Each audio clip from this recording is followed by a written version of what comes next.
Infertility, निसंतानता या बांझपन ये यंग मैरिड कपल्स में आज के समय में एक बहुत ही कॉमन प्रॉब्लम हो गई। आप थोड़ा सा पीछे मुड़ के देखेंगे तो आप देखेंगे 10-15 साल पहले तक जो है इस तरह की प्रॉब्लम्स मैरिड कपल्स को नहीं देखने को मिलती थी। लेकिन आज के समय में मेट्रोज में तो है ही, बिल्कुल छोटे छोटे शहरों में आप देखेंगे इनफर्टिलिटी सेंटर्स खुल गए हैं, आईवीएफ सेंटर्स खुल गए हैं। बहुत महंगा महंगा इनका ट्रीटमेंट होता है और उसके बावजूद भी अक्सर जो है मैरिड कपल्स परेशान रहते हैं। और इसका आइडिया आप इससे भी लगा सकते हो कि आप न्यूज़पेपर कोई भी खोलें, उसके अंदर आपको दिखेगा कि इनफर्टिलिटी पे बड़े बड़े आपको एड देखने को मिलेंगे। सोशल मीडिया पर आप देखेंगे इनफर्टिलिटी और आईवीएफ के हर जगह आपको सेंटर्स का जो है एड देखने को मिलेगा। इससे आप एक अंदाजा लगा सकते हैं कि इनफर्टिलिटी के जो पेशेंट्स हैं कितना तेजी से हमारे देश के अंदर बढ़ रहे हैं। फ्रेंड्स, मैं doctor Rawat Chaudhary, yes homeo infertility centre Jodhpur से। आज हम लोग बात करने वाले हैं फीमेल इनफर्टिलिटी के बारे में, यानी महिलाओं के अंदर ऐसे कौन से कारण होते हैं जिसके कारण कोई फीमेल अगर मैरिड लाइफ के अंदर है, अपने पार्टनर के साथ में है, तो उनको बांझपन का सामना करना पड़ रहा है। इनफैक्ट होम्योपैथी के अंदर बहुत ही अच्छा ट्रीटमेंट है इनफर्टिलिटी के लिए, जो कि सेफ है, इसका कोई साइड इफेक्ट्स नहीं है और उस तरह से कॉस्टली भी नहीं है। इससे रिलेटेड हमने बहुत सी सक्सेस स्टोरीज हमारे यूट्यूब चैनल पे ऑलरेडी शेयर की है। तो अब हम बात करते हैं कि फीमेल्स के अंदर इनफर्टिलिटी के क्या क्या कारण होते हैं। सबसे पहले एक बेसिक आइडिया हम बात करते हैं कि कोई भी फीमेल है वो कंसीव कैसे करती है, उनको गर्भ धारण कैसे होता है। जो साइंस बैकग्राउंड के हैं वो सब जानते हैं, जो साइंस बैकग्राउंड के नहीं उनके लिए मैं एक बेसिक आइडिया देना चाह रहा हूँ। कोई भी फीमेल मैरिड लाइफ में जब अपने पार्टनर के साथ होती हैं, जब वो फिजिकल रिलेशंस बनाते हैं, तो फीमेल की वेजाइना के अंदर मेल पार्टनर के स्पर्म्स जो हैं वो गिरते हैं, आप ऐसा कह सकते हैं। ये जो स्पर्म्स हैं जिनको हम शुक्राणु कहते हैं, ये फीमेल की वेजाइना से उनके यूट्रस की तरफ यानी गर्भाशय के अंदर एक तरह से ट्रेवल करते हैं, जिसको आप कह सकते हैं कि जैसे स्विमिंग करते हैं उस तरह से स्विमिंग करते हुए उनके गर्भाशय की तरफ जाते हैं। वहां से फीमेल्स के अंदर गर्भाशय से दोनों ओवेरीज की तरफ जो है एक एक फेलोपियन ट्यूब्स होती है, उन फेलोपियन ट्यूब्स में स्विमिंग करते हुए ये पहुंचते हैं। उधर से फीमेल की ओवरीज से जो एग है वो फेलोपियन ट्यूब में ऑलरेडी वहां पे होता है और वहां पर फीमेल का जो एग है और मेल का जो स्पर्म है उनका यूनियन होता है। उनका आप कह सकते हैं कि वो एक दूसरे से मिलते हैं और उसी को हम फर्टिलाइजेशन कहते हैं, या आप कह सकते हैं कि फीमेल इस तरह से गर्भ धारण करती है।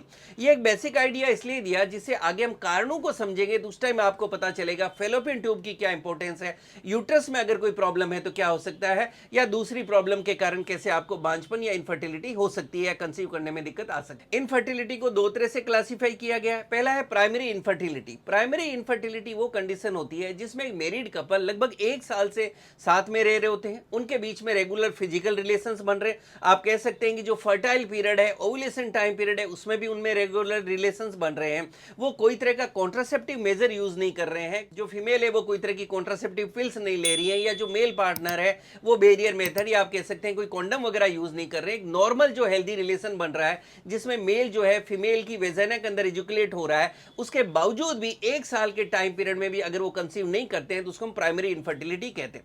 सेकंड होता है सेकेंडरी इनफर्टिलिटी। सेकेंडरी इनफर्टिलिटी वो कंडीशन होती है जिसमें कोई फीमेल है, उनको ऑलरेडी कंसीव कर चुकी है, उनको एक बच्चा पहले है, लेकिन अब दोबारा उनको कंसीव करने में दिक्कत आ रही है, तो इसको हम सेकेंडरी इनफर्टिलिटी कहते हैं। अब हम बात करते हैं वो कौन कौन से कारण हैं जिसके कारण फीमेल्स के अंदर इनफर्टिलिटी देखने को मिलती है।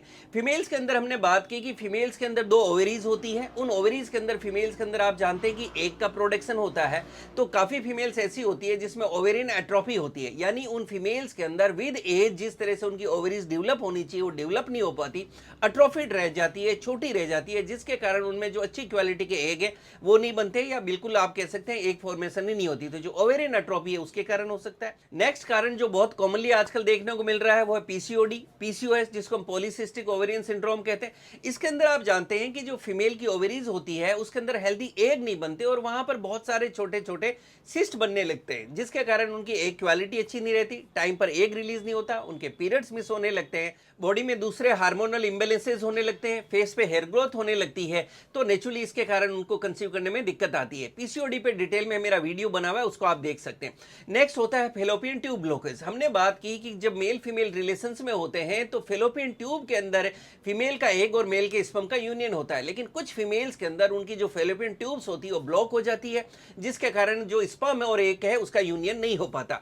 नेक्स्ट हम कारण की बात करें तो एंडोमेट्रियोसिस। एंडोमेट्रियोसिस भी एक बहुत कॉमन कारण होता है जिसके कारण फीमेल्स को कंसीव करने में दिक्कत आती है। इसमें ओवरीज में फेलोपियन ट्यूब्स में इन्फ्लेमेशन हो जाता है, वहां पर स्केर्स फॉर्म हो जाते हैं जिसके कारण फीमेल्स को कंसीव करने में दिक्कत आती है।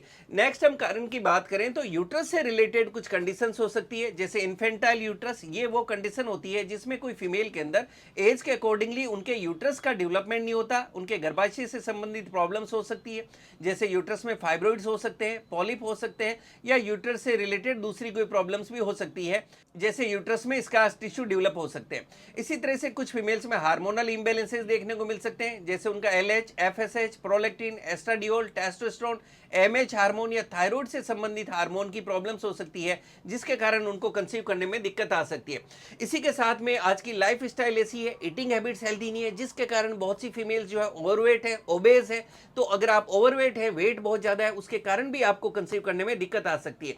आपको लाइफ स्टाइल से रिलेटेड कुछ फैक्टर्स हो सकते हैं, जैसे अगर आप स्मोकिंग करते हैं, आप काफी ज्यादा अल्कोहल का यूज करते हैं, तो ये भी आपको कंसीव करने के अंदर प्रॉब्लम कर सकता है। एक बहुत कॉमन आज के समय में कारण देखने को मिल रहा है लेट मैरिजेस बहुत ज्यादा लेट हो रही है। उसके बाद में बहुत से लोग कैरियर से रिलेटेड या बहुत से लोग शुरू के अंदर मैरिज के बाद भी कंसीव नहीं करना चाहते। तो जो आप लेट मैरिजेस होती है उसके कारण भी फीमेल्स के अंदर नेचुरली उनकी एग क्वालिटी जो है वो कम होने लगती है विद एज, और उनको कंसीव करने में दिक्कत आने लगती है।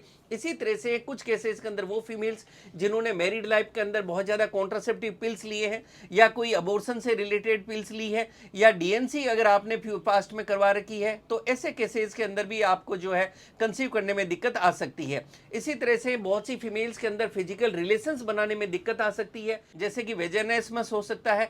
ये वो कंडीशन होती है जिसके अंदर फीमेल को वेजाइना के अंदर रिलेशंस बनते समय इतना ज्यादा पेन होता है कि वो प्रॉपर्ली रिलेशन ही नहीं बना पाती। इसी तरह से कुछ केसेस के अंदर उनके पार्टनर में प्रॉब्लम हो सकती है, जैसे उनको इरेक्शन से रिलेटेड प्रॉब्लम हो सकता है, उनको प्रीमेच्योर इजैकुलेशन हो सकता है, उनका लो स्पर्म काउंट हो सकता है, तो उसके कारण भी आपको कंसीव करने में दिक्कत आ सकती है। ये हमने कारण समझे। अब हम टेस्ट की भी बात कर लेते हैं कि कौन कौन से टेस्ट आपके डॉक्टर साहब के लिए करवा सकते हैं। अब हम समझते हैं कि जब आप अपने डॉक्टर के पास जाके उनको अप्रोच करते हैं तो आपके कौन कौन से टेस्ट करवाए जा सकते हैं। आपकी सोनोग्राफी करवाई जा सकती है पेल्विस की, आपका टीवीएस जिसको हम इंटरनल सोनोग्राफी कहते हैं वो भी करवाई जा सकता है। आपके सारे हार्मोन्स का टेस्ट करवाया जाता है, जैसे AMH hormone, LH, follicle stimulating hormone, prolactin, estradiol, testosterone, thyroid, इस तरह से आपके हार्मोन टेस्ट करवाए जाते हैं। आपका एचएसजी टेस्ट करवाया जा सकता है, जिससे पता चल जाए कि आपकी फेलोपियन ट्यूब्स तो ब्लॉक नहीं है। इसी तरह से आपके हस्बैंड का भी सीमेन एनालिसिस यानी शुक्राणु की जांच जरूर करवा ली जाए।